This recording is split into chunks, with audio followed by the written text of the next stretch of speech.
Parfait. Donc, je vais commencer à expliquer. Si vous avez un problème, une question, un problème technique, un blocage de l'application, là, vous me signalez, s'il vous plaît. Hein. Là, une coupure de son. OK. Allez, on commence avec l'exercice 2 de la série 2. Je commence par l'énoncé. Donc, un vecteur d'entier est défini par les deux informations suivantes. Le nombre n et le nombre n et le tableau T des composantes. Alors, tout d'abord, je commencerai par un petit rappel. Alors, concernant les tableaux, et précisément les tableaux dynamiques. C'est quoi un tableau dynamique?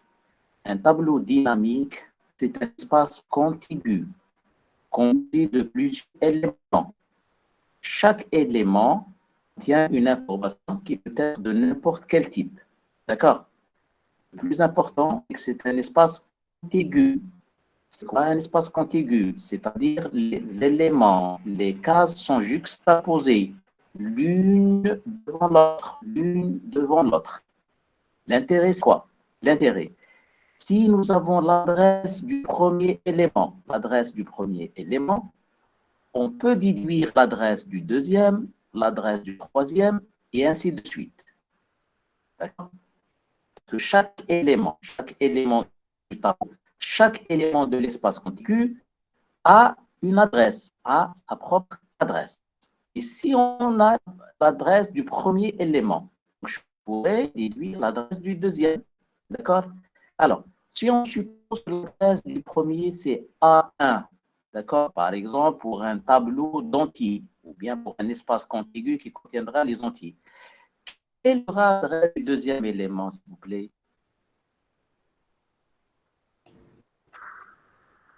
A1 plus la taille d'un entier. Tout à fait. A1 plus la taille d'un entier. Ou bien tout simplement, voilà, c'est A1 plus 1. Et nous avons dit que les additions et les soustractions dans les couleurs sont des opérations spéciales, ce n'est pas au sens arithmétique. C'est-à-dire, lorsque je dis que A1 plus 1, c'est équivalent à A1 plus 1 fois la taille de l'élément qui est contenu dans le tableau. Vous avez compris? On l'a expliqué la fois passée en présentiel. Par exemple, vous dites que A1 plus 1, mais réellement A1 plus 1, c'est A1 plus 1 fois la taille du type pointé. Voilà. L'adresse du deuxième élément, plutôt l'adresse du troisième élément, à savoir le 6, comment on peut la déduire à partir de l'adresse du premier élément? A plus 2. Voilà, c'est A1 plus 2, tout simplement. C'est A1, l'adresse du premier, plus 2. Et l'adresse du quatrième, c'est A1 plus 3, et ainsi de suite. L'adresse du ième élément, du tableau, c'est quoi? Plus et moins 1. Tout à fait. C'est A1 plus I-1. Et A1, c'est quoi? C'est l'adresse du premier élément. Donc, vous voyez bien que l'élément le plus important, l'information la plus importante et suffisante pour nous, c'est l'adresse du premier élément. C'est-à-dire, il suffit juste de sauvegarder l'adresse du premier élément. Ainsi, un tableau dynamique, pour un tableau dynamique. Donc, c'est un espace contigu en mémoire composé de plusieurs cases. Chaque case contient une information. Mais pour le représenter en mémoire, nous avons besoin d'une variable supplémentaire de type pointeur qui sauvegarde l'adresse du premier élément. D'accord? Donc, j'aurai besoin d'un pointeur, une variable spéciale de type pointeur qui va sauvegarder uniquement l'adresse du premier élément. Donc, tout ce qui m'intéresse dans tout ça, c'est l'adresse du premier élément.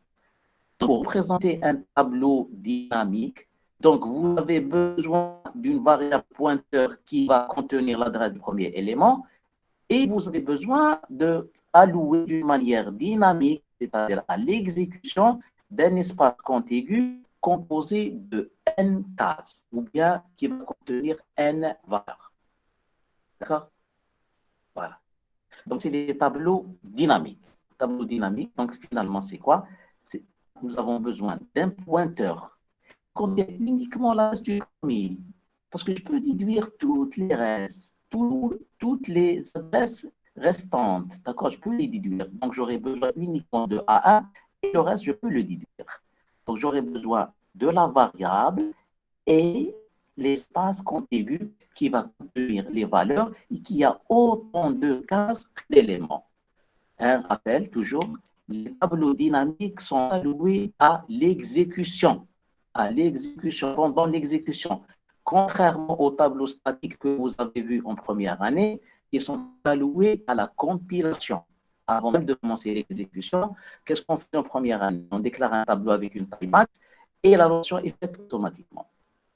En deuxième année, et tel que dit généralement d'une manière professionnelle, on alloue toujours le tableau d'une manière dynamique. Donc, ça, c'est un rappel. Donc, on revient à l'exercice. L'exercice vous dit, la première question, il faut définir le type vecteur. Le type vecteur, on ne l'a pas, d'accord? Je vous demande de définir le type vecteur, un nouveau type qui s'appelle vecteur. D'accord? Allez, on va réfléchir ensemble. Alors, quelles sont les informations utiles pour pouvoir manipuler un tableau dynamique? J'aurais besoin de combien d'informations? La taille du tableau et l'adresse du élément. Très bien, très bien. Ce sont les deux informations. La taille du tableau, tel que vous l'avez dit, je l'ai entendu, le fameux N, qui représente le nombre d'éléments. Combien d'éléments y a-t-il dans le tableau? Par exemple, pour ce tableau-là, il y a 7 éléments. On va me dire combien y a-t-il d'éléments? Ça, c'est une information qui m'intéresse. Et deuxième information, pour pouvoir manipuler ce tableau, j'aurais besoin de quoi? La taille de la ligne. Non, Nom de pas table. Le nom. Reste. l'adresse. Nom de table. L'adresse, monsieur. L'adresse du tableau, précisément. L'adresse du premier élément du tableau. Nous l'avons dit. J'aurais besoin de l'adresse du premier élément qui est A1. Pour pouvoir manipuler ces valeurs par la suite au niveau de la mémoire, j'aurais besoin de l'adresse du premier. Je vais sauvegarder uniquement l'adresse du premier. Est-ce que vous êtes d'accord? Donc, finalement, pour pouvoir manipuler un tableau, d'accord, créé d'une manière dynamique, j'aurais besoin de deux choses. J'aurais besoin de deux choses. L'adresse du premier élément, l'adresse du premier élément à partir de laquelle je peux déduire le reste, et le nombre d'éléments. Combien y a-t-il de nombre d'éléments pour pouvoir faire l'allocation dynamique par la suite? D'accord? C'est clair? C'est clair, monsieur. Ok, juste pour le monsieur qui a dit le nom du tableau. Monsieur, tu n'as pas tort, c'est vrai, c'est le nom du tableau. Mais expliquez pour les gens qui étaient avec nous jeudi passé, la semaine passée, j'ai dit que le nom du tableau, finalement, c'est quoi précisément? Le tableau, finalement, c'est l'adresse du premier élément. Lorsque tu dis le nom du tableau, finalement, c'est quoi précisément au niveau noir? C'est l'adresse du premier élément. Donc, toujours pour manipuler un tableau, j'aurais besoin de l'adresse du premier élément. Ainsi, à votre avis, le type vecteur va être quoi finalement? Enregistrement. Un enregistrement. Tout à fait, un enregistrement parce qu'il y a plus d'informations, donc on parle d'enregistrement. Allez, on commence à faire la solution. Donc, on définit un nouveau type. Donc, type qui s'appelle Vecteur. très bien.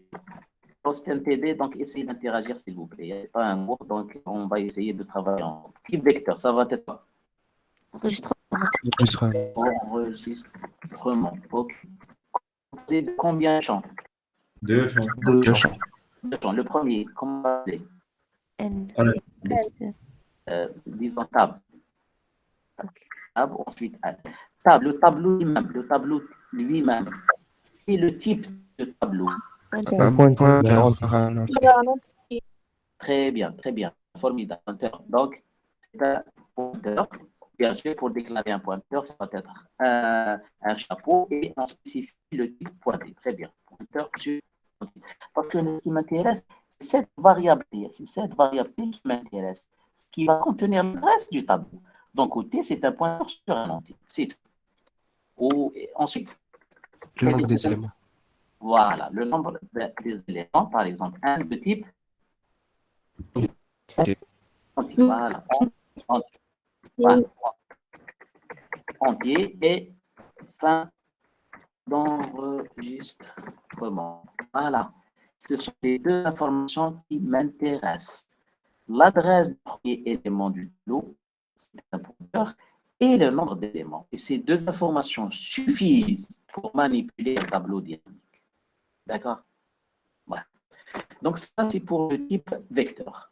Deuxième question, s'il vous plaît. Deuxième question. Allez écrire une fonction qui retourne le vecteur vide. Écrire une fonction qui retourne le vecteur vide. Et puis, nous avons défini c'est quoi le vecteur vide. Le vecteur vide a un nombre n égale 0 d'éléments, donc il n'a pas d'éléments, et un tableau t égale à nil. Un tableau vide, ça veut dire quoi? Ça veut dire qu'il n'y a pas eu d'allocation. On n'a pas encore de valeur, il est vide. Pour exprimer le fait qu'il est vide, donc t doit être égal à nil, tout simplement. Vous êtes d'accord?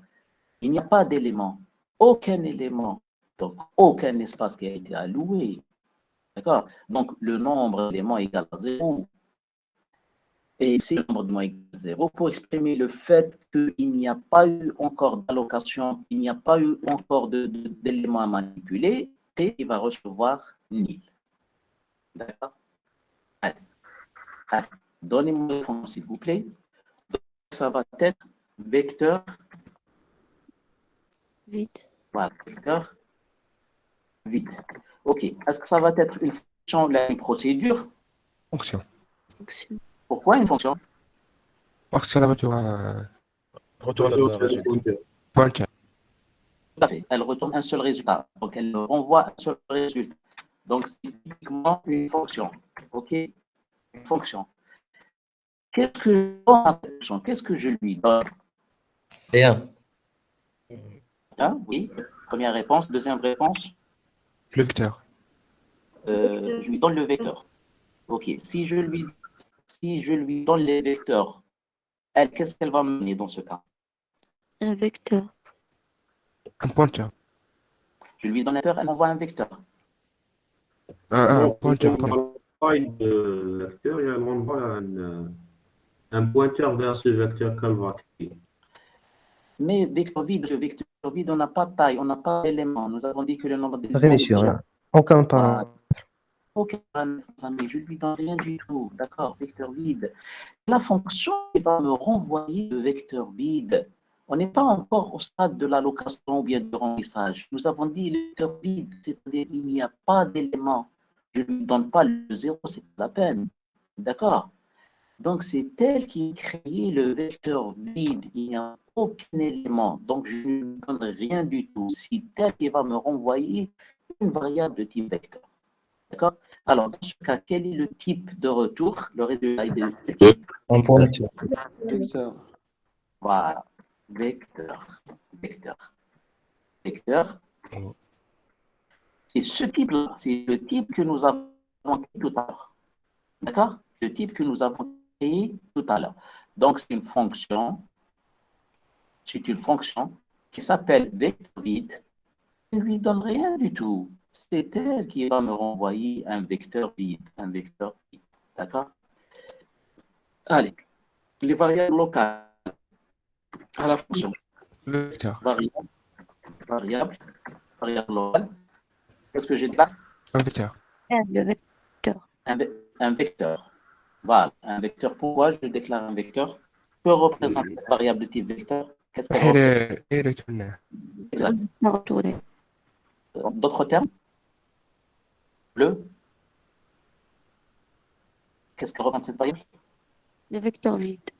Oui. Zéro. D'autres termes? Qu'est-ce qu'elle représente? La sortie de rond. Exact, la sortie ou bien? Le retour. Ou bien? Allez-y. Juste un terme très simple. Ça, c'est juste. Le résultat, exact, c'est le terme que je cherchais. Le résultat. Fonction toujours retourne un résultat. Donc, j'ai dit, à chaque fois qu'une fonction retourne un résultat, il faut que vous déclarez localement au moins une variable de type retourné qui représente le résultat qui va être envoyé. D'accord? Donc, variable, on déclare, par exemple, on va la nommer tab, par exemple. Ok, tab, de quel type? Vecteur. Tout à fait. Tout à fait. Vecteur. Parfait. Donc, au moins une variable et on verra pour ce qu'il y en a d'autres. Allez, début. OK. Variable tab de type vecteur. Si je déclare localement une variable tab de type vecteur, qu'est-ce qu'il va y avoir au niveau de la mémoire? Espace mémoire. Un espace. Réservé à l'instrument. Très bien. Un espace. Quelle variable? Vecteur. Très bien. Donc, cet espace, il forme de quoi? Quelle est sa forme? Enregistrement. Tout Enregistrement. Variable. Exact. Donc, au niveau de la mémoire, vous avez un espace pour un enregistrement de type enregistrement composé de deux champs. Parce que cet espace existe au niveau de la mémoire. Maintenant, il faut le remplir. C'est à nous de le remplir. Allez, à votre avis, comment remplir les champs de la variable tab? Ça, c'est la variable tab. D'accord. Donc, il faut remplir les champs. Tab, elle est de vecteur. Donc, là, non, on n'utilise pas tab, s'il vous plaît. Donc, on utilise autre chose. Par exemple, T. Parce qu'il y a un champ qui s'appelle tab, juste pour ne pas confondre les appellations. T vecteur, OK. Donc, T vecteur et là, deux champs. Le premier champ qui s'appelle tab et le champ qui s'appelle N. D'accord? Allez-y. T. Bonsoir. Égale 0. Très bien. Bonsoir. T tab reçoit. Nil.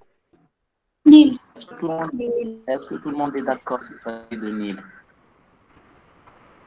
Oui. Est-ce que vous êtes d'accord? Reçoit Nil.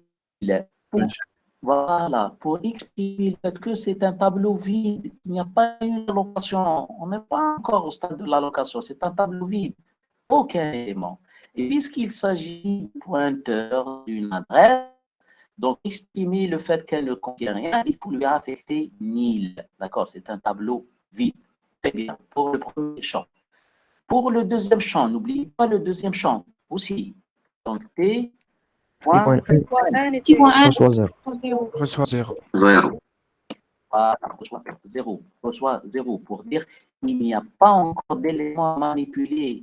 Le tableau ne contient aucun élément, c'est le vide. Ça veut dire que le tableau est vide. D'accord? Y a-t-il autre chose à faire? Retournez. N'oubliez pas, retournez. T. Voilà, retournez. Et ça, c'est bon. D'accord? Voilà la fonction vecteur vide. Elle va créer localement une variable de type vecteur. Donc, c'est un enregistrement composé de deux champs. Et on va essayer de remplir les deux champs.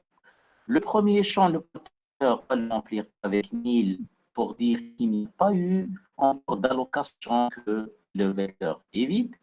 Et dans ce cas, puisque c'est nil au niveau du pointeur, le nombre d'éléments, c'est 0.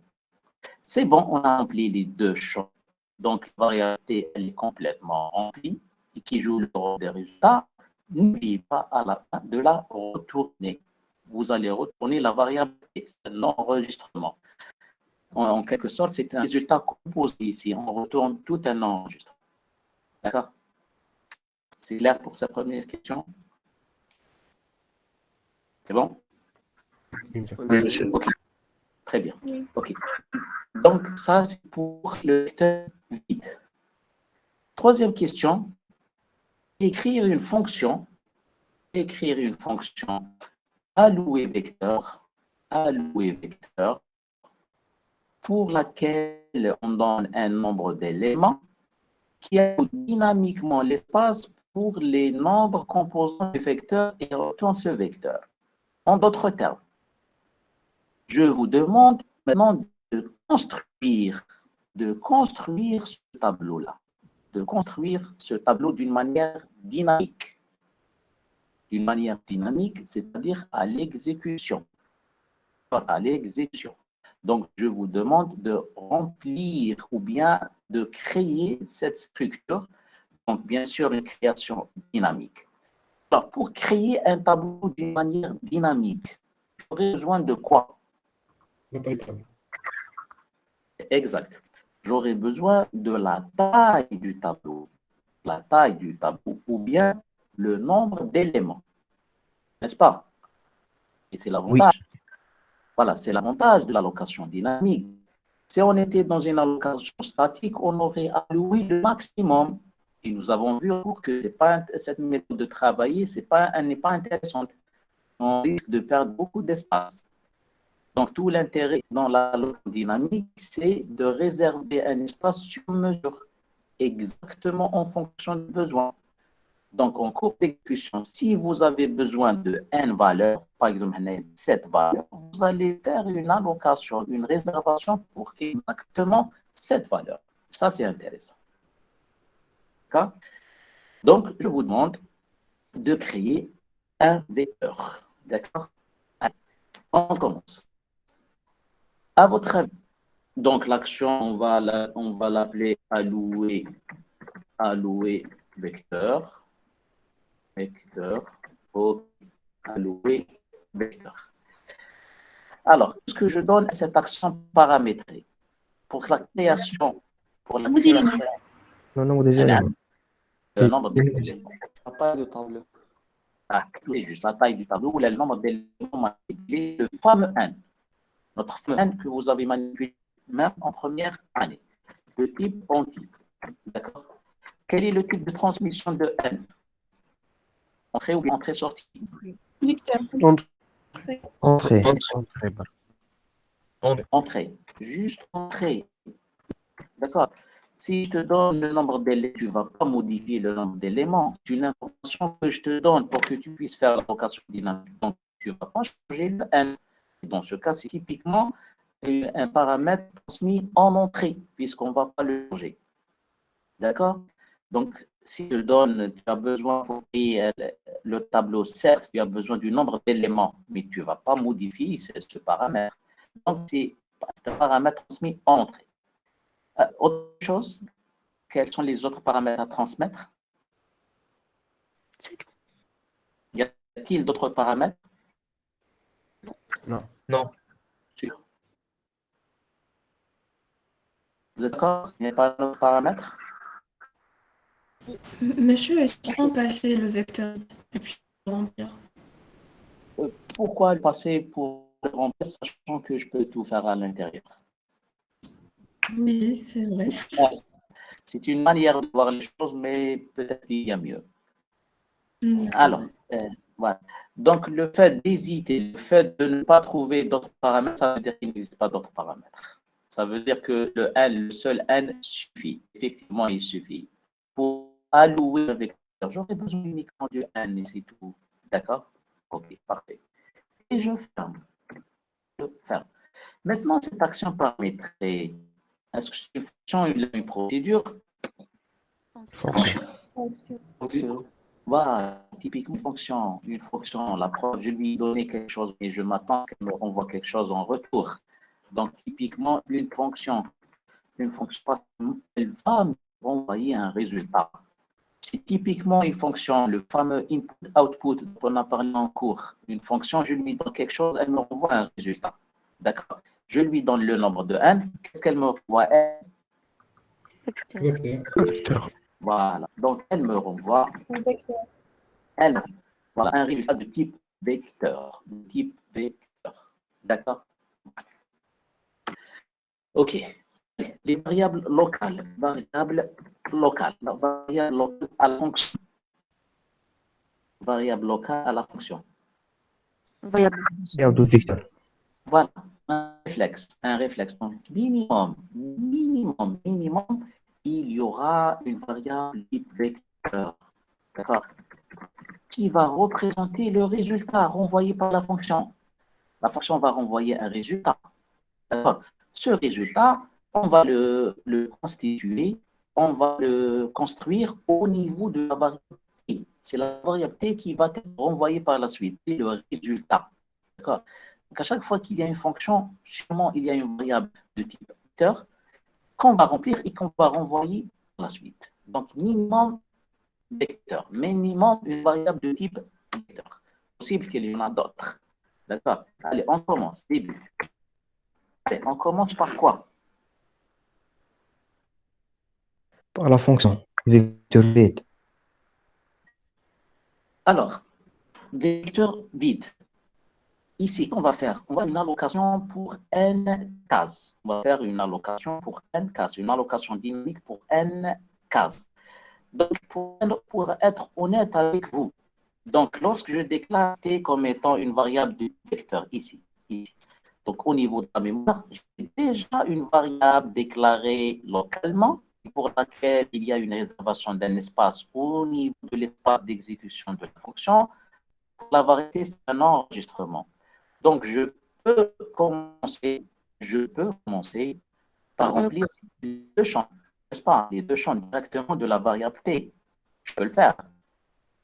Vous êtes d'accord? Oui. Ça. Comme je pourrais commencer par créer un vecteur vide.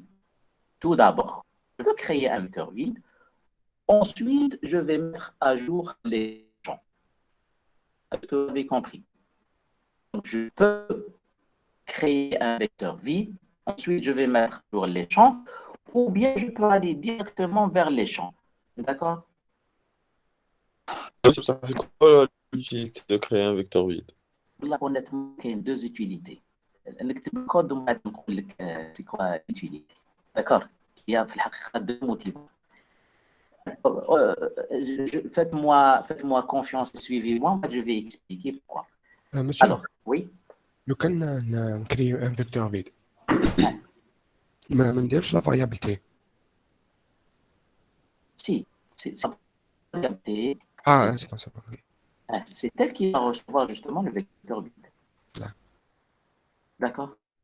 Allez, pour créer un vecteur vide, qu'est-ce que je vais utiliser? T reçoit vecteur vide. Voilà, la fonction que nous avons déjà définie. Vecteur vide.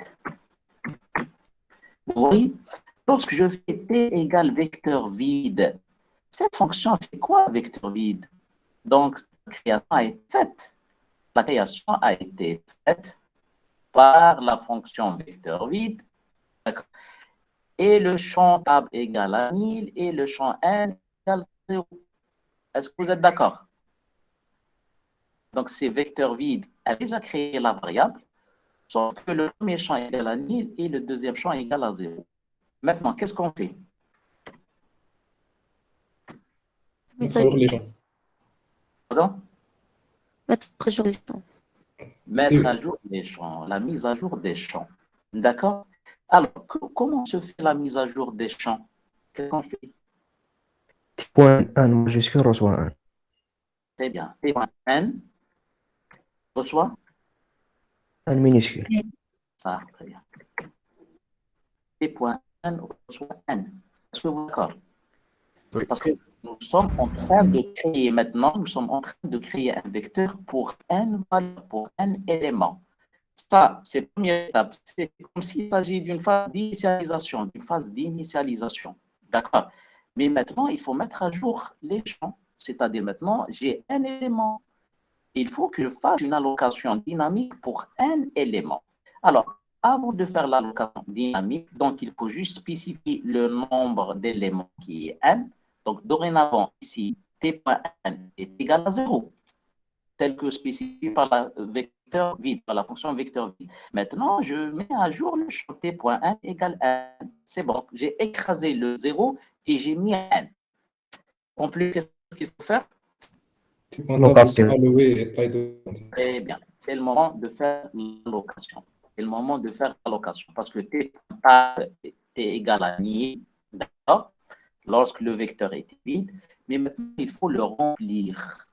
Et avant de remplir, il faut que je fasse l'allocation dynamique. C'est le moment d'allouer, le fameux espace pour le tableau dynamique, D'accord? Allez, l'allocation se fait par quoi, s'il vous plaît? Et n'oubliez pas que le champ tab, c'est un pointeur. Le champ tab, c'est un pointeur. Donc, allouer n fois taille de entrée. taille, n fois taille de 2. Voilà. Donc, t.tab alloué n fois taille de entier. Est-ce que vous avez compris? Très simple. Donc, l'allocation dynamique, c'est avec cette instruction. Cette instruction, qu'est-ce qu'elle fait? Elle va allouer un espace dynamique composé n cases. Où est-ce qu'elle va mettre son adresse? Dans le champ table de la variable t. D'accord? Dans le champ table de la variable t. Qu'est-ce qu'il reste à faire au niveau de la fonction allouée vecteur? Tourner. Retourner. T. Voilà. Monsieur, Oui. monsieur, la fonction allouée n fois taille de entier, quand n est 0, la fonction. Justement, on arrive. Pour le monsieur qui m'a dit tout à l'heure, pourquoi vecteur vide? Il y a une question qui m'a été posée et j'ai répondu que j'ai pour deux motivations. Alors, la première motivation, pourquoi j'ai utilisé vecteur vide? Tout d'abord, est-ce que vous êtes d'accord que cette instruction, est-ce qu'elle est obligatoire ou bien facultative? Est-ce qu'on était obligé Facultatif. Voilà, déjà vous-même, vous avez senti, non, on pouvait s'en passer de cette instruction. Ce n'est pas faux, mais n'est pas vraiment nécessaire. Vous l'avez senti, je sais que vous l'avez senti, elle est facultative. Mais je l'ai mis pour deux causes, pour deux raisons principalement. Première raison, pour me faire le plaisir d'appeler la fonction vecteur vide que j'ai définie. D'accord, j'ai défini ici la fonction vecteur vide. Alors, je me suis fait un plaisir de l'appeler. Non, de ne pas appeler. Et elle risque de chômer. D'accord? Ça, c'est la première raison. Non, je vais sérieux pour vous dire que ça est très, très important. C'est une instruction facultative. Mais la deuxième raison, justement, pour éviter un petit cas spécial qui se pose. Supposons que le n égale 0. D'accord? Alors, qu'est-ce qu'on fait? Si n égale 0. Alors, si je n'avais pas mis ça, si je n'avais pas mis t vecteur vide, machin, etc., j'aurais noté point n égale 0, n'est-ce pas? T point n égale 0, t point n alloué 0 fois taille de entier. Ça risque de retourner n'importe quoi. Parce qu'on n'a pas vu allouer 0 fois quelque chose. Pour pouvoir allouer, il faut que n soit strictement supérieur à 0. Vous avez compris. Et pour éviter cette situation, justement, ces deux instructions, je vais les mettre sous la portée d'une condition. Ça, si n est supérieur, voilà, c'est n supérieur à 0. Si n supérieur, alors,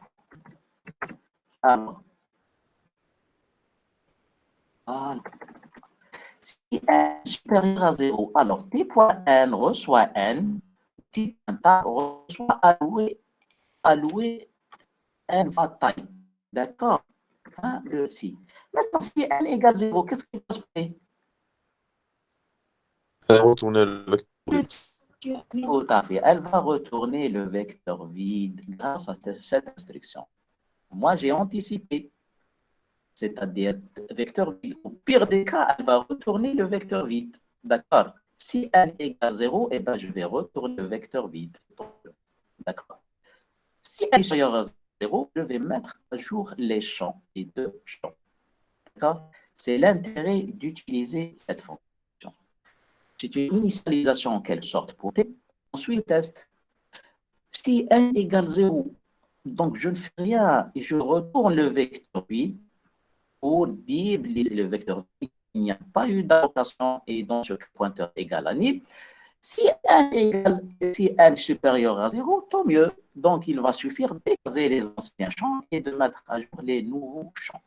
D'accord? Donc, n égale 1 et le pointeur allocation dynamique. Monsieur. Oui. واحد لو كان يحب يكري طابلو فيد يروح يدير لا فونكسيون فيكتور فيد علاش يدخل الوي فيكتور باش يدي فيكتور فيد لا هذه الويكتور هذه dans le cas général que ça soit vide ou non vide parce que tel que tu vas le voir là on va l'appeler avec différentes valeurs de n et si que n égale 0 dorénavant, pour créer un tableau dynamique, tu vas appeler la fonction alloué vecteur. Là, tu ne vas plus appeler vecteur vide. Tu as compris? C'est alloué vecteur qui va appeler le vecteur vide. Tout dépendra du 1 que tu vas mettre à la fonction. D'accord. Tu as compris, monsieur? Oui. Par la suite, on ne va pas créer les vecteurs vides. Non, on va créer des vecteurs, mais possibles pour des cas n égale 0. Lorsque n égale 0, la transmission, c'est la fonction allouée vecteur qui va résoudre le problème grâce à son appel à la fonction vecteur vide. C'est elle qui va traiter le détail. D'accord, monsieur? D'accord, monsieur. Merci. Allez, c'est bon, vous suivez? C'est bon? C'est bon? Jusqu'à maintenant? Oui, monsieur. Ok. Oui, monsieur. Ça, tel que je l'ai dit, je ne suis pas en train de voir les éventuels obstacles. Ok, allez, on avance. Donc, nous avons créé un vecteur, alloué vecteur. Maintenant, les questions suivantes. Donc, c'est bon. Alloué, c'est bon. Donc, à écrire les actions de remplissage et d'affichage d'un vecteur. Écrire les fonctions de remplissage et d'affichage. Donc, je vous demande en quelque sorte de remplir les tableaux, ou bien le tableau que vous avez créé et de l'afficher. D'accord? Voilà. Donc, vous avez créé un tableau ici, par exemple, composé de 7 éléments. Je vous demande de le remplir et de l'afficher. D'accord? Allez, on commence, allez-y. Pour le remplissage. Remplissage, ok. Procédure. Voilà, pour remplir un tableau créé d'une manière dynamique, j'aurais besoin de quoi comme paramètre? Le T. Le vecteur. Le vecteur, très bien, le vecteur. Mais à vrai dire, pour manipuler un tableau, suivez ce que je veux dire, pour manipuler un tableau dynamique, j'aurais besoin de l'adresse du premier élément et j'aurais besoin de la taille de ce tableau. Vous êtes d'accord? Oui. C'est ce que nous avons dit au début du TD.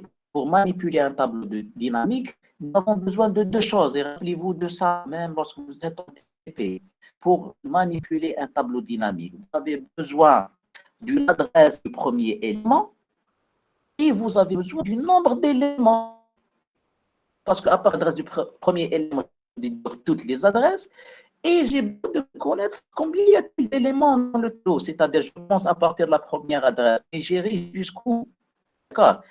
J'aurai besoin de deux informations. Mais ces deux informations sont incluses où? Dans le type vecteur. Voilà. Les deux informations sont incluses dans une variable de type vecteur. Donc, lorsqu'on puis une variable de type vecteur, elle a ces deux informations à l'intérieur. Parce qu'il s'agit d'un enregistrement. D'accord? C'est ça l'intérêt. Au lieu de manipuler deux variables indépendantes, je manipule une variable de type vecteur qui, elle, contient les deux informations en interne. C'est-à-dire, à l'intérieur de la variable de type vecteur, je trouve ces deux informations, le nombre d'éléments et l'adresse du premier élément. Très bien. Donc, j'aurai besoin du tableau, plutôt du vecteur. Table de type Vecteur. vecteur. Très bien. Table de type vecteur. Maintenant, remplir un tableau sera le mode de transmission du tableau. Pour remplir un tableau. Entrée, sortie. Entrée, Entrée ou bien entrée-sortie? sortie. Entrée-sortie, faites attention. Entrée, sortie. Parce qu'on travaille sur le tableau original. D'accord? Si on fait une entrée, je vais travailler sur une copie tableau parce que nous sommes dans le cas contigu.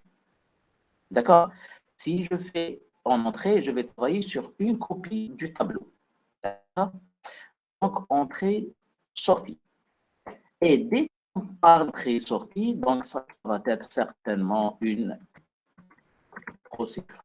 D'accord? Procédure en sortie table vecteur. est-ce que j'aurais besoin d'autres informations comme paramètres? J'aurais besoin de quoi?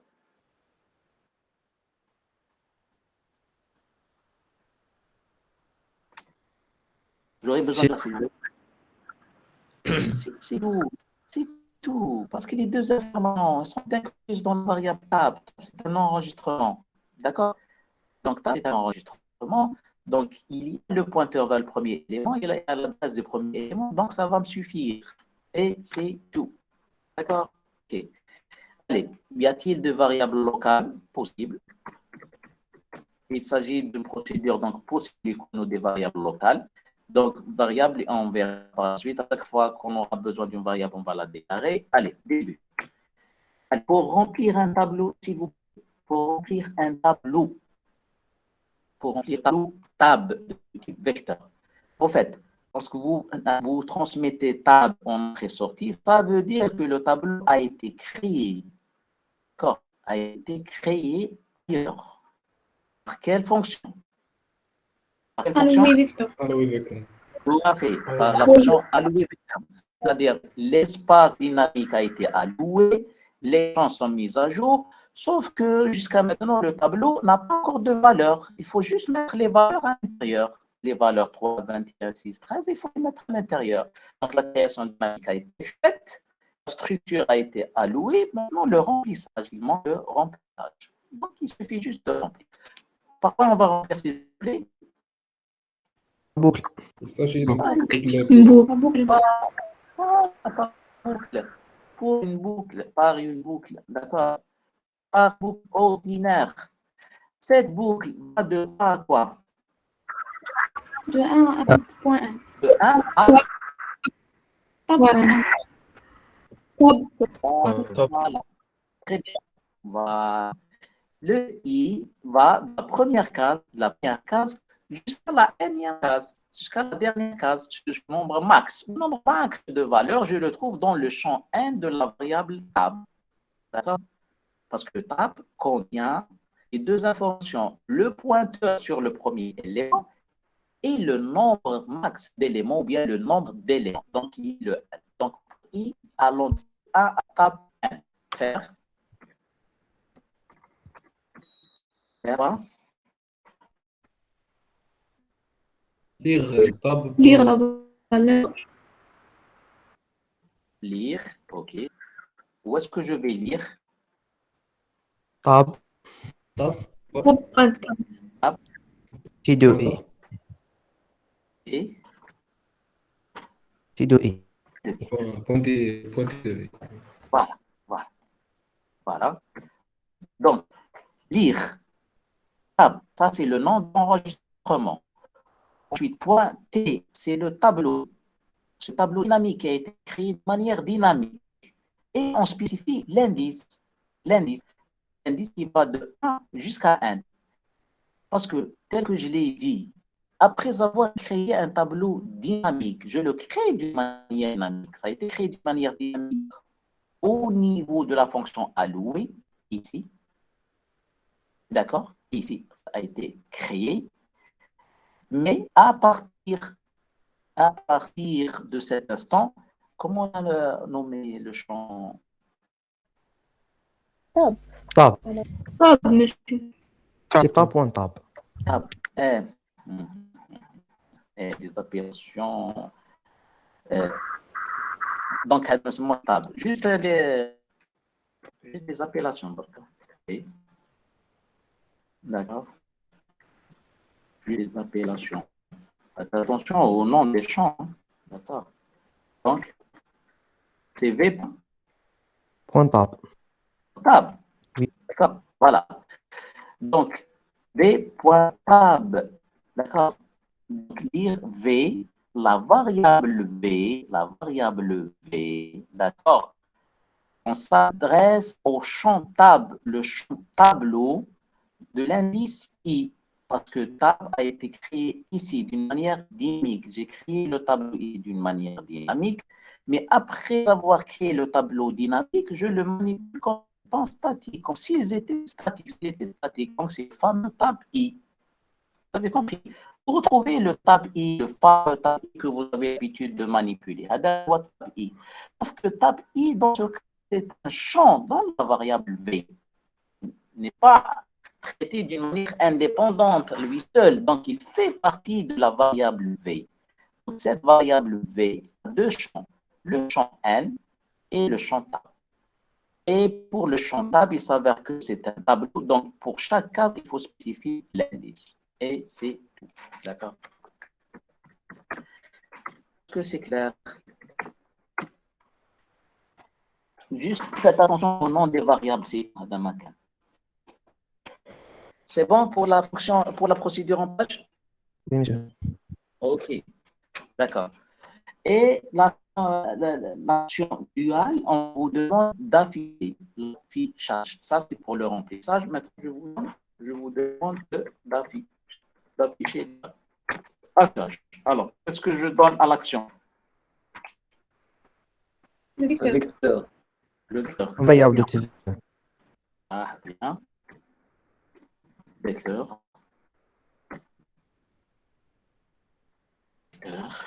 Avec une fonction, la procédure. Procédure. Pour les fonctions, qu'elle retourne. Procédure. Procédure. Parce qu'il faut qu'elle retourne un résultat. Et je vous ai dit input-output. C'est-à-dire une fonction, il faut qu'elle voit un résultat. Ici, il n'y a pas de résultat, il y a un affichage. Donc, c'est une procédure. Procédure, affichage, OK. Allez, rapidement. Donc, finalement, les variables, c'était quoi les variables? Et. C'est tout. Voilà. En fait, ce n'est pas la peine d'écrire. Suivez pas que les solutions, parce que je vous enverrai ensuite la solution détaillée écrite en propre. Donc, ce n'est pas la peine d'écrire. Je vous enverrai la solution détaillée, les solutions et l'explication. Affichage, donc variable. Variable. Ça va être sûrement variable. Exact, le fameux, et on le récupère pour gagner un peu de temps. OK. Début. Alors, peut-être pour afficher toutes les valeurs, on aura besoin de quoi? Une boucle. Une boucle. Voilà, une boucle, c'est tout. Voilà. Et allant de 1 à Vn, pareil, Vn, faire, écrire. Écrire, pas que. Voilà, c'est tout. Écrire v.abli. C'est bon pour l'affichage? Bon, ce qui est intéressant, c'est que je l'ai dit, je le répète, et je suis en train de perdre du temps, le répète, parce que c'est important. Donc, pour manipuler un vecteur, plutôt un tableau dynamique, j'aurais besoin de deux choses, le pointeur et le nombre d'éléments. Mais ce qui est intéressant dans cette solution, c'est que les deux éléments, les deux informations sont incluses dans le type vecteur. Dans le type vecteur, vous trouvez le nombre d'éléments et les éléments eux-mêmes. Voilà. La suite. C'est bon. Donc, ça, on a terminé. Maintenant, la deuxième partie de l'exercice. Suivez. Soit M1 et M2, deux mots, c'est-à-dire deux chaînes de caractères. Écrire une fonction qui retourne un vecteur de toute position d'apparition de M2 dans M1. D'accord? Donc, vous avez deux chaînes. Écrivez une fonction qui me renseigne sur le nombre d'apparitions de la chaîne 2 dans la chaîne 1. D'accord? J'explique. Alors, j'ai préparé ici schéma. Voilà. J'ai préparé ici un schéma avec les couleurs. Voilà. Voilà. J'explique. Soit M1 et M2, deux mots, écrire une fonction de retour.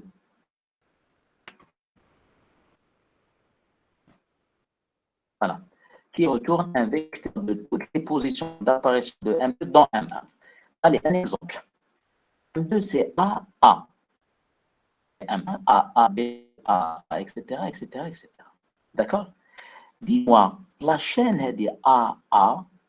Si elle apparaît dans cette chaîne, quelles sont les positions d'apparition? Où est-ce qu'elle apparaît? D'accord? Alors, on commence. A, A. On commence à partir de la première position. Est-ce que AA apparaît dans M1 à partir de la première position?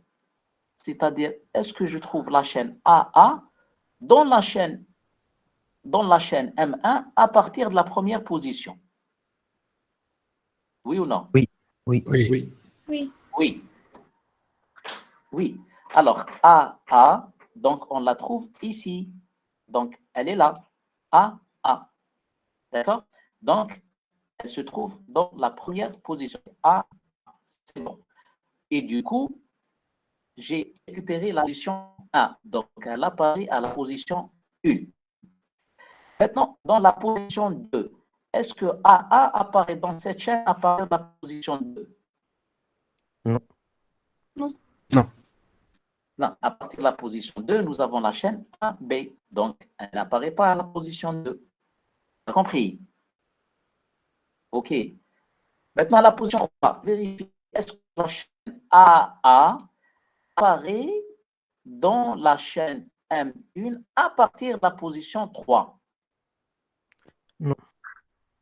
Non. Non, non. Parce que à partir de la position 3, nous avons la chaîne BA.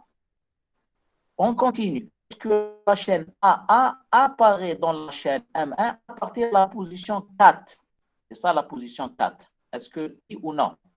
Oui. Oui. Oui, très Oui. bien. Oui. Parce que la chaîne AA. Donc, on retrouve la chaîne AA à partir de la position 4 qui est envers. C'est-à-dire la position 4 envers. Donc, je récupère le 4. D'accord? A est 4. D'accord? Et puis, je continue. Est-ce qu'elle apparaît à partir de la position 5, Hadi? C'est ça la position 5? Oui. Oui. Oui. Donc, finalement, c'est la jaune et la rouge. Donc, la position 5. Et ainsi de suite, et ainsi de suite. Donc, la position 5, la position 6, non. 7, non. Non. Mais 8, oui, elle apparaît ici. AA, en bleu. D'accord? Donc, elle apparaît ici. Donc, à la position 8. Donc, finalement, la chaîne AA apparaît dans la chaîne M1, c'est-à-dire la chaîne, 4 fois. Elle apparaît 4 fois. Et aux positions 1, 4, 7, 8. Est-ce que vous avez compris? OK. Celui qui n'a pas compris par un indice ou qui me dit, qui me pose une question directe, je réponds. Allez-y. Oui, mademoiselle? C'est clair? Oui, monsieur. OK. Donc, si c'est clair, mieux. Donc, finalement, la chaîne AA apparaît dans la chaîne M1 4 fois. Elle apparaît 4 fois. La première fois, première apparition. Deuxième apparition. Troisième apparition. Et quatrième apparition. D'accord. Elle apparaît 4 fois. Dans quelle position? Dans la position 1. Position 1. La position 4. De la chaîne. La position 5, faites attention, de la chaîne. On remarque que le A en jaune est commun entre les deux chaînes. La première chaîne et la deuxième. D'accord? Et la position 5 ici et la position 8 ici. D'accord? La question, je vous demande pour deux chaînes données, M2 et M1, de me répondre sur la question suivante. Combien de fois M2 apparaît dans M1, combien de fois et dans quelle position? D'accord? Vous avez compris la question? Oui. Ok. Donc finalement, je demande deux choses. Je demande deux informations. Combien de fois et les positions d'apparition? Les positions d'apparition. Alors, pour avoir ce résultat, donc certainement, on va écrire une fonction qui va le retourner à travers le résultat qui le type de résultat qui s'adapte pour cette fonction. C'est quoi le type de résultat? Vecteur. Tout à fait. Tout à fait. C'est le fameux type vecteur que nous avons défini tout à l'heure. D'accord? C'est le fameux type vecteur que nous avons défini tout à l'heure qui est composé de deux champs. Le premier champ, c'est la taille du tableau qui représente le nombre d'apparitions. D'accord? Qui représente le nombre d'apparitions. Et les éléments du tableau dynamique eux-mêmes qui représentent les positions d'apparition. Donc, ça revient à écrire une action paramétrée qui en entrée. Qu'est-ce que je lui donne en entrée? Les deux. Les deux mots. Les deux champs, M1 et M2. Et en sortie, qu'est-ce qu'elles auront cette fonction? Vecteur. Une variable de type vecteur. Une variable de type vecteur. D'accord? On a dit. Oui. Ah, allez, on va écrire cette fonction, s'il vous plaît. On va écrire cette fonction. Donc, la fonction, par exemple, aura apparition. Apparition. Vous devez vous traiter simple. Simple. On va l'écrire d'une manière très mentale. Alors, apparition. Qu'est-ce que je donne à cette action? Qu'est-ce que je lui donne? Deux mots. Vecteur. Vraiment un, deux. M1 et M2. M1 de quel type? Chaîne de caractère.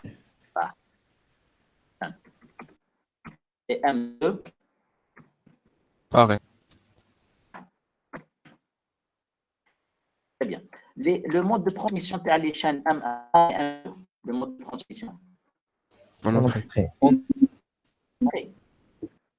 Les chaînes sont transmises en entrée.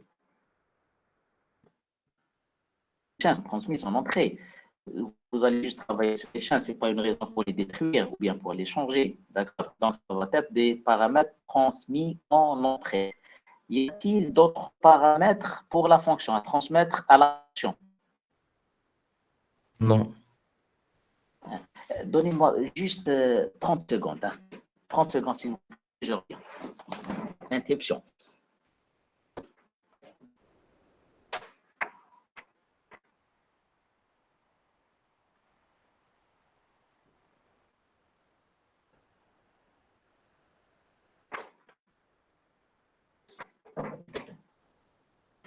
De retour. Alors, y a-t-il d'autres paramètres à transmettre à l'action? Non. Non. Voilà. Si on trouve pas déjà, c'est un signe qu'il n'y a pas d'autres paramètres à transmettre. Il suffit de lui transmettre les deux chaînes, c'est tout. D'accord. OK. Maintenant, dans ce cas, l'action, elle va me renvoyer quelque chose. Ce quelque chose, c'est quoi finalement? Moi, la question, je cherche le nombre d'apparitions, combien de fois M2 apparaît dans 1 et les positions d'apparition. Donc, à votre avis, ça va être quoi? Vecteur. Vecteur.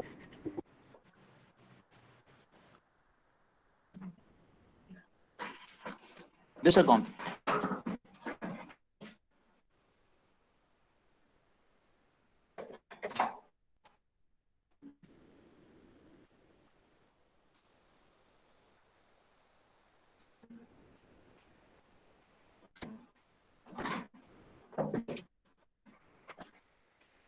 Voilà, c'est l'inconvénient d'enseigner à partir de la maison.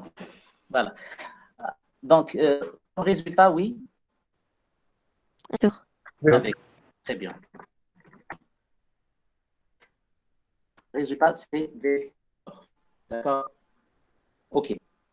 Alors, et ça va être quoi? Une fonction, une procédure? Fonction. Okay. Typiquement une fonction. Très bien. OK, fonction. Donc finalement, cette fonction, je lui donne deux chaînes, il me renvoie une variable de type vecteur. Très bien. Donc ça, il va y avoir une variable locale certainement, et on commence fonction. Alors, comme variable, à votre avis, qu'est-ce qu'il y a comme variable? Un vecteur. Vecteur, OK. Vecteur. OK. Début. Début. Alors, maintenant, pour déterminer, justement, pour construire cette structure-là, d'abord, c'est une création dynamique. Ici, s'il vous plaît, ça, c'est, je ne dirais pas, c'est difficile, juste une concentration, s'il vous plaît.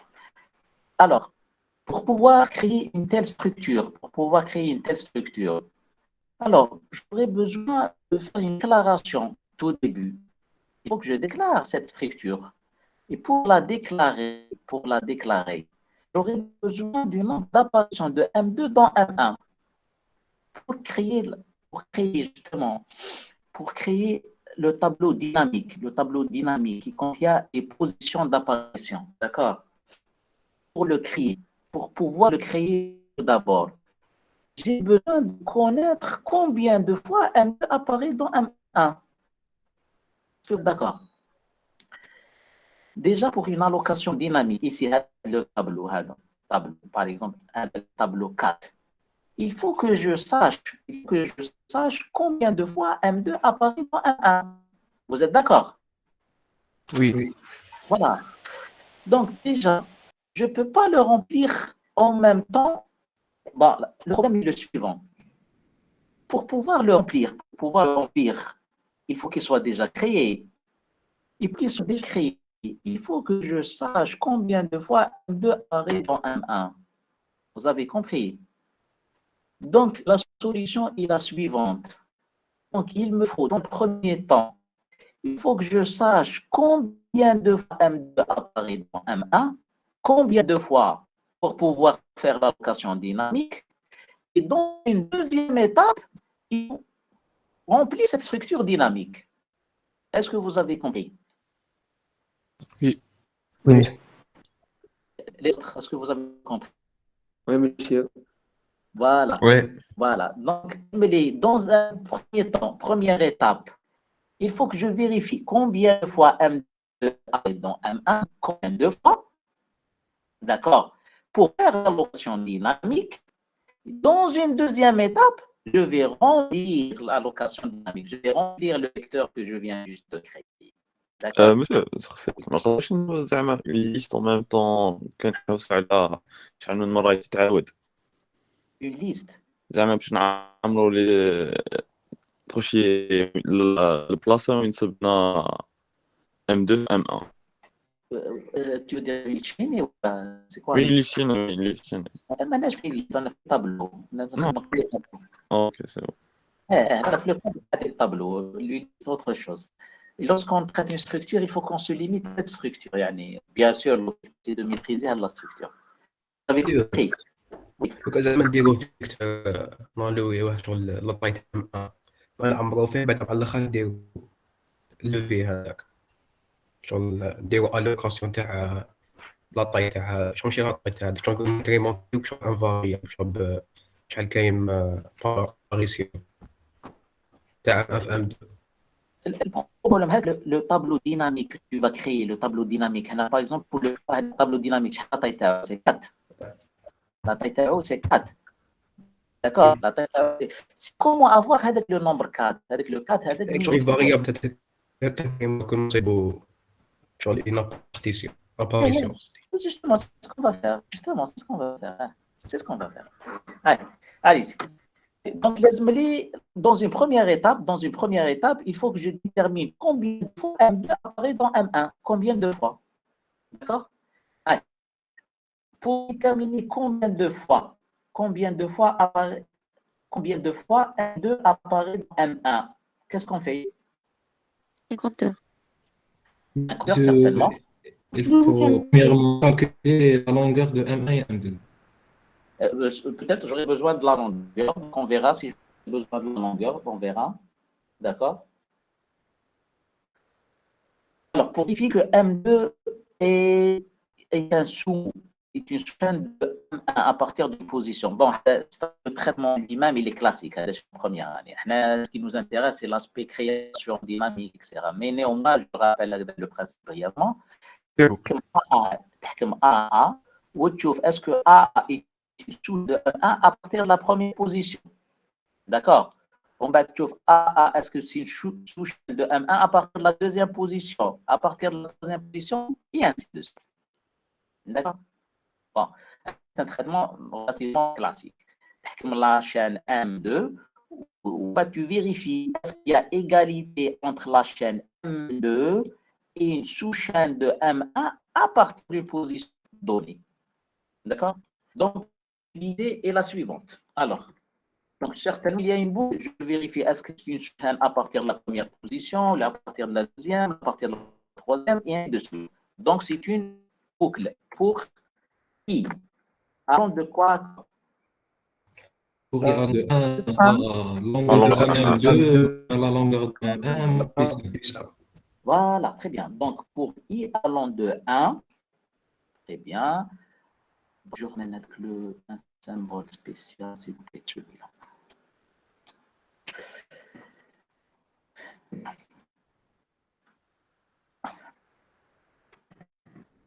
Pour I,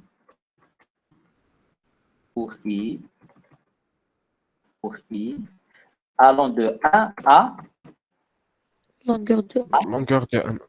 Ah, très bien, très bien. Longueur de M2 moins longueur de M1. M2. Longueur de M2 plus 1. 1. Oui, bien. Longueur De M1. Très bien. Longueur de M1. Ne vous cassez pas la tête. Commencez à partir du premier jusqu'au dernier. Bon, les gens qui veulent optimiser N1 moins N2, c'est encore mieux à la colline. D'accord. Quelqu'un qui ne veut pas se casser la tête, de A à N1. D'accord. Tout simplement. Pour I allant de A à N1. Bien. Faire quoi? Faire. التمرين سي اللي هو 1 تاع الاخر تاع الام 2 vous allez vous perdre le côté technique, vous aurez des manières à manipuler des indices ou des compteurs là à votre place. Qu'est-ce que j'aurais fait? Qu'est-ce qu'on va faire pour les gens qui étaient présents avec nous, présentés? Notre fonction, c'est tout. D'accord. On va définir une autre fonction qui va faire le nécessaire qu'on va définir par la suite. D'accord. Elle est simple. On vérifie si M2 est une sous-chaîne de M1 à partir d'une position donnée. D'accord? Donc, si début, c'est début et position, cette fonction, qu'est-ce qu'elle va vérifier?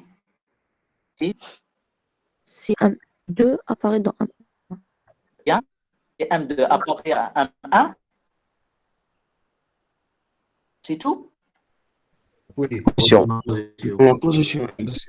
À partir de quelle position? Depuis la position. Exact. Depuis la position I. Chaque I, parce que c'est le I qui est en train d'être incrémenté. D'accord? On vérifie est-ce que M2 est une sous-chaîne de M2. On vérifie est-ce que M2 est une sous-chaîne de M1 à partir de la position I. C'est le I qui varie. On a I de M1 jusqu'à N. C'est-à-dire vous vérifiez est-ce que c'est une sous-chaîne à partir de la position 1, à partir de la position 2, à partir de la position 3, et ainsi de suite. Voilà. Égal vrai. Donc, on va définir par la suite, tel que je l'ai conseillé dans ma séance de présentiel. Si c'est une biposition, c'est-à-dire si M2 est une sous-chaîne de M à partir de la position I, alors qu'est-ce que je fais? On incrémente le compteur. Tout fait. On incrémente un certain compteur. Voilà.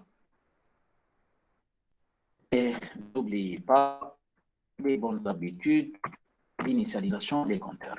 D'accord? OK. Y a-t-il autre chose à faire? C'est début positif.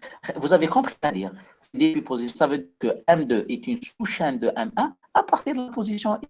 Aussi le I qui I de 1 jusqu'à 1A. On va définir cette fonction. Donc pour I égale 1, il vérifie. Pour I égale 2, il vérifie. À chaque fois, si c'est une sous-chaîne, donc il incrémente le compteur.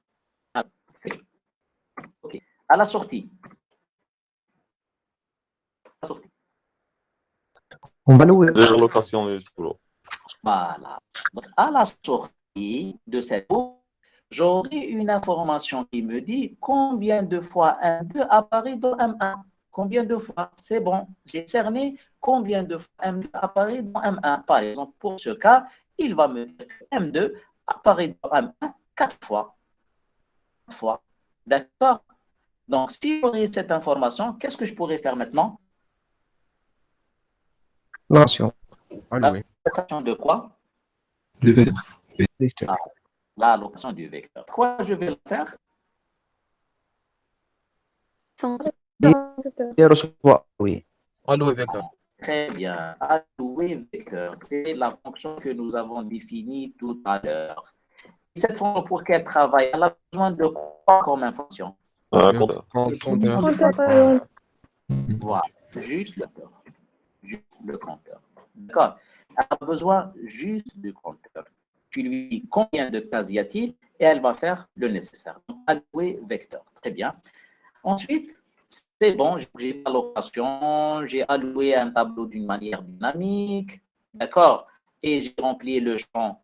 N'oublie pas, V, c'est une variable de type vecteur, d'accord? Donc, j'ai rempli le premier champ qui est la taille avec la valeur de la variable compteur, et le deuxième champ, j'ai fait l'allocation dynamique du tableau pour un espace qui a compteur, c'est-à-dire qui contient autant d'éléments que la valeur qui est contenue dans le compteur. Pour notre cas, un tableau de 4 cases. C'est bon. Maintenant, qu'est-ce qu'il reste à faire?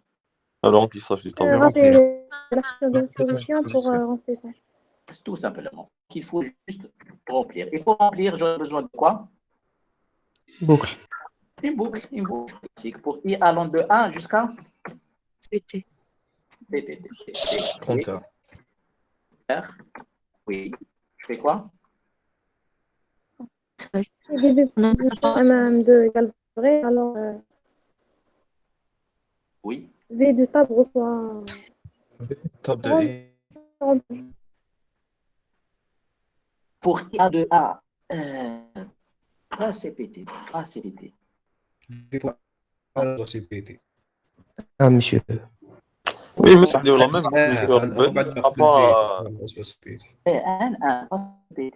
Parce que avec le tableau, quand CPT valeur, par exemple le tableau que je viens juste de créer, il contient 4 valeurs.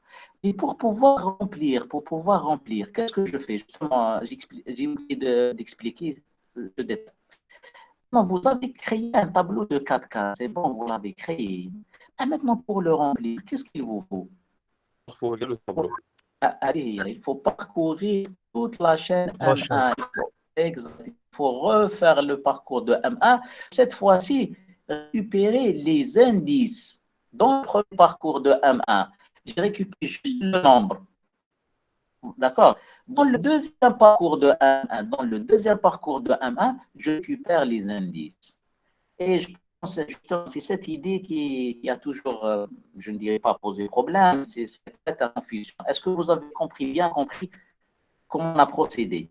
Finalement, on a parcouru la chaîne M1 deux fois. Le premier parcours pour déterminer combien de fois M2 apparaît dans M1 et la deuxième fois pour récupérer les indices, pour pouvoir les mettre au tableau dynamique. Vous avez compris?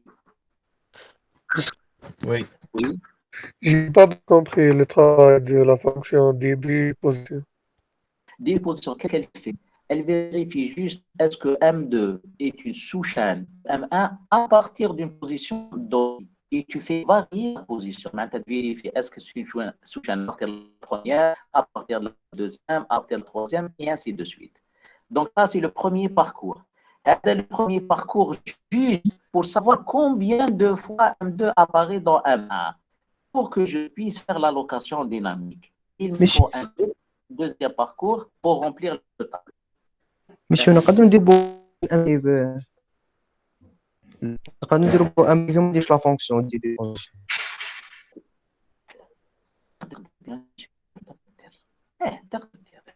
Mais ça va juste compliquer le code. Et ce n'est pas l'objectif. L'objectif, c'est l'allocation dynamique. Bien sûr. Allez, deuxième parcours, s'il vous plaît, rapidement. Ok, alors de A à N. Oui, c'est des positions M1 de I égale à B. Alors, tout à fait, tout à fait. On reprend le deuxième parcours. C'est le deuxième parcours. Le premier parcours, c'était pour compter. Le deuxième parcours, c'est pour remplir. Exact. Pour remplir les positions. Voilà. Deuxième, c'est pour remplir. Alors V point tab de J reçoit I. Et on initialise J à 1 après avant la boucle. Alors, oui, monsieur.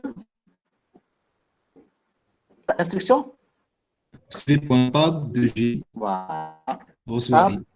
J. Très bien. Très bien. J, c'est quoi J qui vient juste d'acquérir? C'est quoi J? Le compteur, le nombre d'apparitions. Non. L'indice de passe des tableaux. À chaque fois, c'est l'indice, oui, l'indice du vecteur. C'est l'indice, justement, c'est l'indice du vecteur dynamique. D'accord, c'est l'indice du vecteur dynamique. Le vecteur que je suis en train de construire, le vecteur. D'accord, le vecteur. Pour pouvoir le remplir, j'aurais besoin d'un indice qui est différent de I. Il est en train de parler la chaîne M1, d'accord? Mais pour pouvoir remplir à l'intérieur de ce tableau, j'aurais besoin d'un indice spécial. Donc, j'aurais besoin d'un indice J. Par exemple, le réseau AA, c'est une sous-chaîne à partir de la position 1. Donc, vous insérez dans l'indice 1. D'accord? Ensuite, pour I égale 2, AA n'est pas une sous-chaîne à partir de l'indice E. Je passe à l'indice 3. À partir de l'indice 3, est-ce que AA est une sous-chaîne de l'indice 3? Non, je passe à l'indice 4. Est-ce que AA est une sous-chaîne à partir de l'indice 4? Oui. Mais où est-ce que je vais insérer 4? Dans le J égale 2. D'accord? Donc, j'aurai besoin d'un indice qui va parcourir le tableau dynamique, qui s'appelle le J, qui n'a rien à voir avec le I.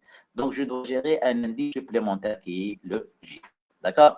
Donc, l'étape J reçoit I. Exact. Reçoit I. Exact. Reçoit I. Reçoit I.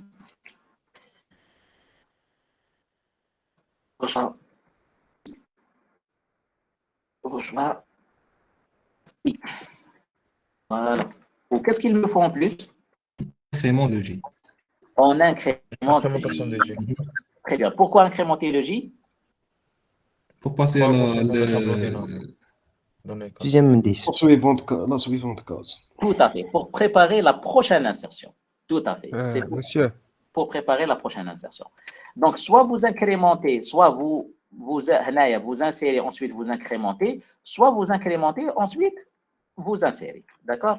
Alors, je préfère celle-là. Ok, les deux sont justes. Hein. D'accord? Monsieur, le compteur CPT.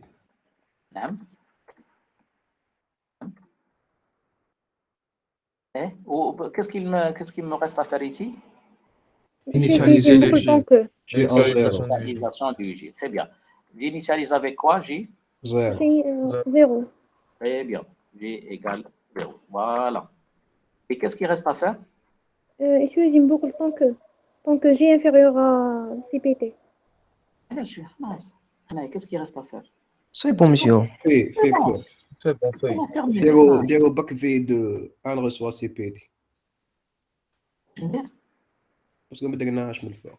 والله لوكاسيون ديرو هنايا يا اخي هنايا صح كي دير الوي فيكتور معناتها tu as rempli le champ CPT, tu as rempli le champ tab, c'est bon, a été rempli fort, d'accord, donc c'est bon. Qu'est-ce qu'il reste à faire maintenant? Retourner Monsieur, ما كناش قادرين نديروهم لي دو في لا ميم بوكل بو. ما تقدرش كيفاش دير. Essaye de réfléchir. لازم les deux parcours. لازم les deux parcours. Le premier parcours, c'est pour déterminer le nombre. Pour pouvoir faire l'allocation, ensuite le remplissage. Tu as compris? Ah oui, oui, oui. Ah, c'est bon. C'est-à-dire, pour remplir, لازم لك le tableau dynamique. Ou le tableau dynamique, comment le créer? Pour pouvoir le créer, il te faut l'information qui te dit combien de fois M2 apparaît dans M1. D'accord? Oui. Donc, c'est le premier parcours. هذا le premier parcours. Ça, c'est le premier parcours. Premier parcours. Pour déterminer combien de fois M2 apparaît dans M1, je récupère le compteur, je fais une allocation dynamique. Ensuite, deuxième parcours pour remplir le tableau. C'est tout. D'accord? Voilà. Et à chaque fois que M2 est une sous-chaîne de M1 à partir de la position I, je récupère le I et je le mets dans le tableau J. C'est tout. D'accord? Allez, qu'est-ce qu'il reste à faire maintenant? En fonction des début position. هذه la fonction début position. هذه c'est du classique. هذه je fais en première année. هذه c'est une simple fonction qui vérifie.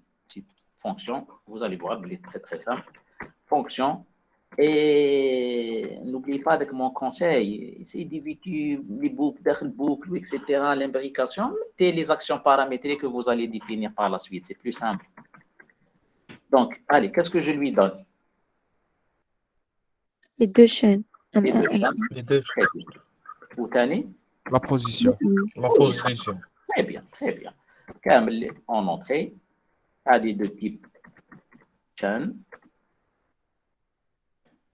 Ça, c'est type chaîne. Bon. Type chaîne. Finalement, on perd du temps lorsqu'on écrit les solutions détaillées. Et position de type. Très bien. Qu'est-ce qu'elle me renvoie, elle? Booléen. Booléen. Booléen. Booléen. Voilà, très bien. OK, allez. Début. Alors, pour déterminer si une chaîne est une sous-chaîne d'une autre chaîne à partir d'une position donnée, qu'est-ce que je fais? Voilà, je commence le parcours de la chaîne M1. Alors, je compare à partir d'une position, à partir de la position, et je vérifie avec la position avec le premier caractère, toujours avec le premier caractère de la chaîne M2, avec le caractère qui se trouve à la position, et j'avance dans les deux chaînes en même temps. D'accord?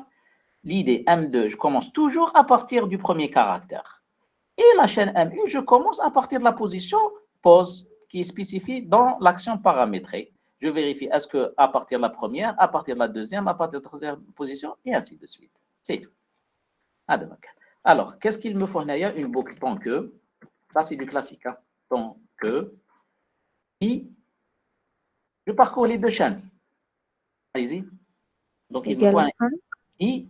Quelle est la condition d'avancement dans la chaîne M1? La condition? Il est inférieur à la taille de M2. Inférieur à la taille de M1. Inférieur à N1. N1, la taille de N1, la taille de N1. Et M de M1 de E n'est pas différent de égal à. Belle. Allez-y. J'avance dans les deux chaînes, les amis. J inférieur à N2. Eh, J, maintenant ça, j'ai le I ou G, ça c'est du classique. Là, en première année. N2. I. I, c'est l'indice qui parcourt la première chaîne. I, minibda. Quelle est la valeur initiale de I? Pause. Pause. Très bien. Ou J, minibda. Le 1. Daiman. Le I, la chaîne M1, il me le pose parce qu'on vérifie est-ce que M2 est une sous-chaîne de M1 à partir de la position pause. À partir de la position pause. D'accord? Donc, I me le pose ou J me le 1. Très bien. Donc, tant que I inférieur égal à N1 et J inférieur égal à N2, y a-t-il autre chose? Une autre condition? M1 de E égale à M2 de G. Très bien. M1, tant qu'il y a égalité, j'avance. Et M1 de I égale M2 de J. Je fais quoi? Faire. Qu'est-ce que je fais? On a un On incrément. incrémente le E et le G. Voilà. Incrémente E et G. Tout à fait. I reçoit I plus 1, ou G reçoit... Il suffit juste d'avancer dans les deux chaînes, c'est tout. D'accord? Fait. OK. Allez, à la sortie de la boucle. Bien sûr, le N1 ou le N2, minimum, N1. Et longueur. Vous vous rappelez, nous avons défini une fonction longueur qui s'applique sur les chaînes. D'accord? Donc, il va vous renvoyer la taille d'une chaîne. Voilà. D'accord. Voilà. À la sortie. Ce CJ égale à N2 plus 1 retourne vrai. Voilà. Si. Alors, nous faisons avec trois conditions, mes amis. Hein. Trois conditions. Soit le I supérieur à N1, soit le J supérieur à N2, soit le M1I différent de M2J. Lorsque I supérieur à N1, qu'est-ce que je peux dire? Lorsque I supérieur à N1. Un retour vrai. Retour. Non. Retour faux. Lorsque I supérieur à N1, qu'est-ce qu'on retourne? Vrai ou faux? Faux. Pourquoi faux? Faux. عشان الاولانيه خلصت Première والدوزيام chaîne est terminée. وشكون قال لك الدوزيام ما خلصتش؟ قلت لك الاولى خلصت كي دير اي سوبيريور ا ان 1 on n'a rien dit sur la deuxième donc possible deuxième تكون خلصت normalement. voilà كما يكون يخلصوا كيف. exact possible يكون خلصوا كيف donc finalement lorsque i supérieur à n1 je peux rien dire je vérifie le n2 vous avez compris il y a deux possibilités إذا كان i supérieur à n1 ou j supérieur à n2 معناتها خلاص en même temps معناتها retourner vrai وإذا كان i supérieur à n1 d'accord ou j مازال ما خلاص dans ce cas c'est faux donc il y a deux cas donc finalement je peux rien dire lorsque i supérieur à n1 je peux rien dire est-ce que vous avez compris? Monsieur, on testera la dernière. Voilà, donc par contre, si J supérieur à N2, si J supérieur à N2, si J supérieur à N2. On retourne vrai. Retourne vrai. Voilà. Si J supérieur à N2, ça veut dire quoi? Maintenant, c'est bon, j'ai terminé le parcours de M2. J'ai terminé le parcours de M2. كملت M2. Et je suis sorti. Ça veut dire qu'il n'y a pas eu un problème d'égalité, ni un problème au niveau de la longueur de la première chaîne. Qui تكمل la deuxième chaîne?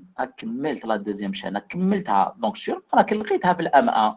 Parce que لو كان ما لقيتهاش كون راك خرجت كون ما قدرتش تكملها. Puisque tu as pu terminer M2, ça veut dire que tu as parcouru tout le M2 et ça veut dire que M2 est une sous-chaîne de M1. D'accord? Donc, si J supérieur à N2, alors Retournez vrai. Retournez vrai directement. Parce que c'est bon, si j'arrive à parcourir toute la chaîne N2, ça veut dire que c'est gagné, c'est bon, d'accord? Peu importe la première chaîne et peu importe la deuxième condition. Si j'ai terminé la chaîne, c'est bon, classe, j'ai parcouru quand même la chaîne M2.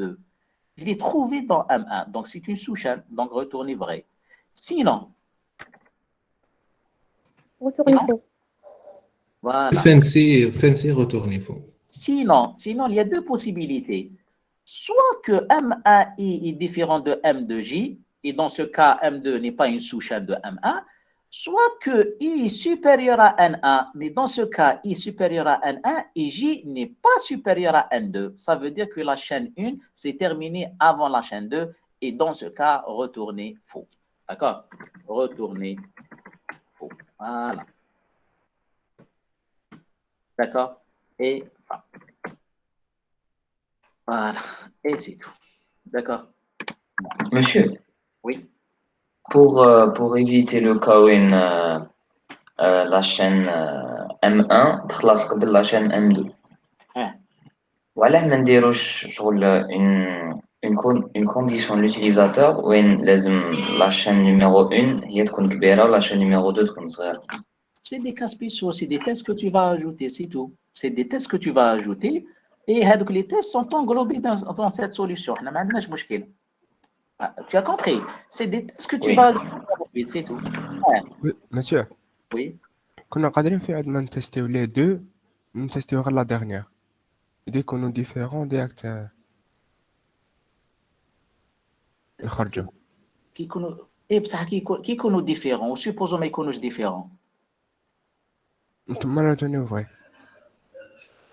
لا ولو كان تكون اي سوبيريور ا ان 1 معايا في لانكريمونطاسيون اي سوبيريور ا ان 1 وجي ني با سوبيريور ا ان 2 واش دير داكور فهمت ومن بعد tu auras d'autres conditions beaucoup de conditions imbriquées هاد لا مانيير لا بلو سامبل تروح ديريكتومون فيريفي على لا دوزيام شان اذا خلصت لا دوزيام شان معناتها سي غاني بلا ما تشوف الاخرين واذا ما خلصتش معناتها سي فو فهمتني جونوم وي مسيو اوكي ميرسي d'autres questions هذه c'est classique درناها première année هذه c'est simple donc mon objectif c'était ça هذا l'allocation dynamique etc هذا هو l'objectif de l'exercice donc هنايا pour les gens qui ont encore هنايا des zones d'ombre ici هنايا qu'est-ce que j'ai fait l'idée générale essayez de vous rappeler de cette idée l'idée c'était de parcourir M1 deux fois la première fois juste pour savoir combien de fois M2 apparaît dans M1 pour pouvoir faire l'allocation dynamique et le deuxième parcours pour récupérer les adresses. Parce que le tableau a été créé d'une manière dynamique. D'accord? Donc, il me faut deux parcours.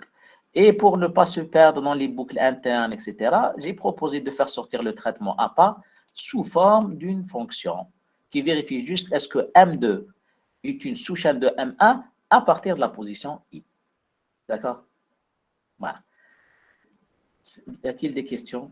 مسيو Oui. كيف مع لا سوليسيون اوبتيمال كيفاش؟ سي حنا نحاوسو لا فونكسيون تكون جيست وصاي هذه هي فونكسيون تكون جوست و صاي داكور داكور مسيو voilà ok donc si vous n'avez pas de questions je vois que j'ai piétiné sur le temps de ma collègue de PO donc si vous n'avez pas de questions je vous libère parce qu'apparemment vous avez un cours à 10h10 d'accord des questions là c'est clair c'est bon monsieur l'enregistrement تاع المره اللي فاتت بعثوا لنا ولا l'enregistrement تاع les piles تاع لي بيل وي بعثوا déjà je n'en بعثوا سي بون داكور ميرسي في موديل monsieur راه في l'espace modèle ودوك نبعث لكم l'enregistrement تاع هذا l'exercice دوك نبعث